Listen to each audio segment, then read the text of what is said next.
Russian shelling struck Kyiv on Tuesday, killing at least 2 people, authorities said, as invading forces tightened their grip on the Ukrainian capital, and the mayor announced a 36-hour curfew starting from Tuesday night. 2 large blasts echoed across the center of the city just before dawn on Tuesday.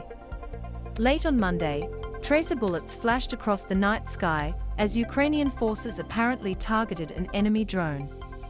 Today is a difficult and dangerous moment, Mayor Vitali Klitschko said. The capital is the heart of Ukraine, and it will be defended. Kyiv, which is currently the symbol and forward operating base of Europe's freedom and security, will not be given up by us. Witnesses saw a high-rise apartment block in flames after being struck by artillery. Firefighters tried to douse the blaze and rescue workers helped evacuate residents trapped inside using mobile ladders. A body lay on the ground in a bag.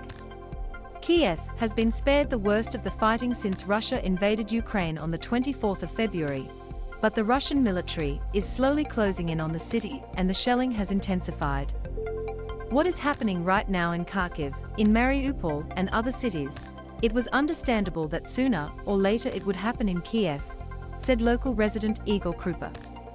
A woman inspects debris inside a private house damaged by shelling in the Osokorki district in southeastern Kyiv on Tuesday. Source: AFP. Evgeny Savilov, AFP via. Sitting on the ground outside the badly damaged building, he described how he had cocooned himself with furniture and metal weights before going to sleep. This actually saved me because all the windows went out and all the debris went into the apartment, and I remained unwounded. Just a couple of scratches. In another part of the city, residents cleared debris from their homes after shelling blew out windows, ruined balconies, and left wreckage strewn across the ground. Thousands of people have been in the conflict and millions more displaced. Russia, which denies targeting civilians, calls its actions a special military operation to denazify the country, a claim that Ukraine and its allies reject as a pretext for an unjustified and illegal attack. Impact on young lives.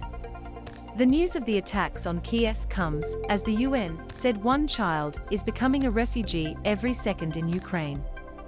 Some 1.4 million children have now fled Ukraine since the Russian invasion began, meaning nearly 1 child a second has become a refugee, the UN said Tuesday. On average, every day over the last 20 days in Ukraine, more than 70,000 children have become refugees, James Elder, spokesman for the UN Children's Agency UNICEF, told reporters in Geneva. That amounts to around 55 every minute, so almost 1 per second, he said. Train to Kyiv. The Polish, Czech and Slovenian prime ministers were traveling to Kyiv by train on Tuesday in the first visit by foreign leaders to Ukraine's besieged capital since Russia invaded last month. The visit comes as Russia pummels targets across Ukraine including Kyiv, which has nearly been encircled by Moscow troops, and as Russia and Ukraine are due to resume talks to end the nearly 3-week war. Mateusz Morawiecki, Peter Fiala and Janez Jansa are visiting as representatives of the European Union and are due to meet with Ukrainian President Volodymyr Zelensky, the Polish government said in a statement. In such crucial times for the world, it is our duty to be in the place where history is being made, Morawiecki said in a Facebook post. Firefighters extinguish a fire in a 16-story residential building in Kyiv on Tuesday. Source: AFP. Sergei Supinsky, AFP via. Because this is not about us. It is about the future of our children, who deserve to live in a world free from tyranny, he said.